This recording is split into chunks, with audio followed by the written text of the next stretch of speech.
这对美国兄妹捡到一个烟壶，吸上一口，就穿越到了未来美国。眼前的景象震惊了二人，到处都是堆积成山的垃圾堆。突然，骑着自行车的3个人来到他们跟前，黑妹问道：“没有任何的保护，你在这里做什么？”兄妹一脸懵逼，说道：“你们能讲英语吗？” Chinese is the first official language of America. 故事要从一场车祸说起。戴哥和瓜妹一起骑车，一阵烟雾，两人从天而降，帅气出场。警察带走尸体，兄妹发现了一个印着中文的烟壶，回家翻译，原来是穿越烟壶，抽一口就能穿越。换一般人不会在意，但戴哥偏要试试，果然真的有效，两人穿越到了恐龙年代。但是，赶快再抽一口，立马回到现在，两人开心极了。再试一次，这次来到了17世纪的美国。倒霉的是，瓜妹被当作女巫，人们要烧死她，正要跑，烟壶碎了。戴哥这个怂包打不过，立马就加入参加 party， 到处撩妹，还教大家跳起骑马舞。吃饱喝足才想起瓜妹，她已经被折磨了个半死，一会儿胸口碎大石，一会儿又进猪笼。戴哥自然开心不想走，瓜妹要结束一切，结果戴哥晕血，当场昏倒。再次醒来，瓜妹已经要被烧死，戴哥赶紧去拿修好的烟壶，成了这副样子，管不了那么多，赶紧带走，顺便感谢了老板。赶到现场，戴哥谎称要亲手点火，他拿过火把，趁机点着烟壶，两人再次穿越，这次没回到现代，却碰到了原始人，两人想装死，结果这次兄妹俩穿越到了山顶洞人的年代，野人看着他们，一个个眼里都冒着金光，这是要被吃的节奏啊！两人吓坏了，野人分成两拨，女人们冲着戴哥，男人们冲着瓜妹。原来不是吃人，而是……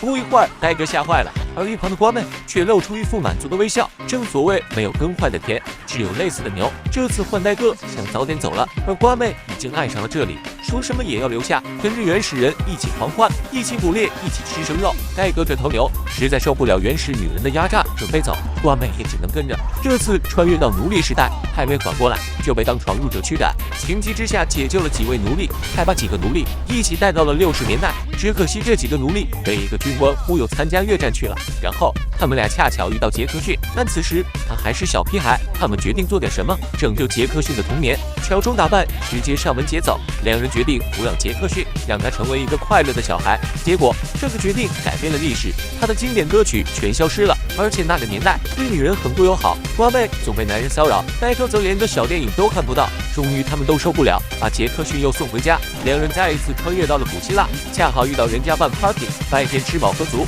晚上气氛逐渐升温，又是不可描述的一段剧情。隔天醒来，兄妹二人搂在一起，感觉像是发生了见不得人的故事。想到两人是兄妹，一阵反胃，这里不能待了，继续穿越。这对兄妹这次穿越到高度发达的未来，但底层人只能住在垃圾堆。他们遇到3个打扮奇怪的人，张口说的居然是中文。没有任何的保护，你在这里做什么？原来在未来的美国，中文成了美国官方第一语言，只有底层的人才会说英语。因为辐射太大，戴哥和瓜妹只能跟着几个底层人来到他们的住处。他们说，现在世界的统治者是东山梦公司，这是一家农业生物科技公司。他们靠着贿赂，废除了所有环保机构，地球生态环境因此被破坏，不能再生长植物。最后，地球只剩下2家公司，一家是东山梦，一家是东京了。兄妹俩听到这，说自己是通过烟壶穿越来的。突然，黑妹拿出完好无损的烟壶，和兄妹俩当初捡到的一模一样。但现在地球上不能生长植物，烟壶没法使用。瓜妹掏出自己的烟叶，他们惊呆了，这也引来了东山梦公司。在未来，植物被当作违禁品。很快，瓜妹就被抓走了。戴哥决定去解救，一个人勇闯东山梦公司，还带上了全新的烟壶。瓜妹这边，研究人员准备对她进行实验。他没有定位芯片，我们来做这测试，然后不要当救护。戴哥穿过一段恶心的通道，来到实验室，他看到仪器上写着禁止液体物质。这货当即想出辣眼睛的一招，利用自己单身20年的手速毁掉了机器。与此同时，瓜妹趁乱挣脱，准备带戴哥一起穿越。结果烟叶被黑女毁掉，瓜妹大叫一声，直接射死她。白南地看到这一幕，伤心的飙了一句中文。情急之下，瓜妹想到一招，拔下头发放进烟火点着，居然同样有效。两人如愿回到了现代，风波也终于结束了。两人决定不再穿越，把烟壶买起来，但前脚刚走。我是小野，关注我，电影新解说，好片不错过。